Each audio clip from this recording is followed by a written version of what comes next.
Now, we're going to talk about a gene that greatly increases the risk of developing breast cancer. Sharon Osbourne, wife of Ozzy and a TV star in her own right, has announced that she's had a double mastectomy after learning that she has the gene, and she's become part of an ever-increasing group of women who are having preventative mastectomies. Well, we can speak to Charlotte Pittock about this. She joins us from Chelmsford, which is just northeast of London, and works with the group Breast Cancer Campaign. Charlotte, thank you very much for joining us. I understand you're going to be having a double mastectomy in the new year. Tell us about how you came to take such a difficult decision.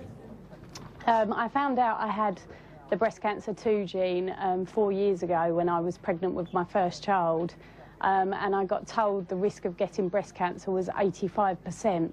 So I decided to have complete my family, and then decided that having a double mastectomy would be the best option for me. It lowers my risk from 85% to just 6%. And I want to be around to see my children grow up. So for me, it was the only option I felt that I could take, really. You say it was the only option, and I assume those statistics offer some support when you take that decision. But nonetheless, did you and your husband and your family speak about whether you wanted to have a double mastectomy so young? Definitely. I mean, it's not a decision to be taken lightly. It's a huge operation, obviously, and the physical and mental attributes of that operation are quite scarring. But at the same time, we just felt that having had breast cancer through our family history, we knew that we was potentially in a position where I could get it young. My sister and my brother also have the gene.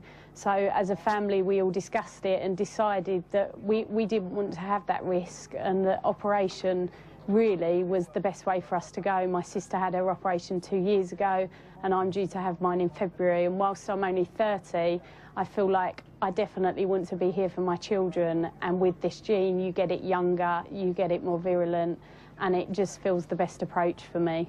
And you sound very assured in the decision that you've made, but does it make any difference when someone as high profile as Sharon comes out and says she's already had the operation? Yeah, I think it definitely is inspiring for women in my situation. You can't help but question your decision. Am I doing the right thing? And when people come out, whether they're high profile or not, and say, I've had this operation, I'm comfortable in my decision, I feel happy with what I've done, it makes you think about your choices and makes you confident in your choices. So I now feel, yes, again, I'm doing the right thing by having this operation. Whether you're Sharon Osbourne, whether you're a mother, whether you're a single girl, you've still got an 85% risk of getting breast cancer. Just a quick question. I'm sure some viewers are wondering whether you feel totally confident in the science. Are you not worried you may have this operation and the information you were given may not have been right? Yeah, I think there's still a long way to go, and I myself get actively involved with Breast Cancer Campaign. I raise money for them, I run the marathon for them, and my hope is that in the future my daughter won't have to face this same decision. I think potentially in 10, 15 years they'll be able to look at the individual makeups of these genes and tell us further what our risk is. So whilst the blanket risk might be 85%, for an individual it might be 60%, for example, and I think they'll much further be able to go into, hopefully in the future, what exactly each gene does. But at present, they can't do that, and it's just a set risk of 85%.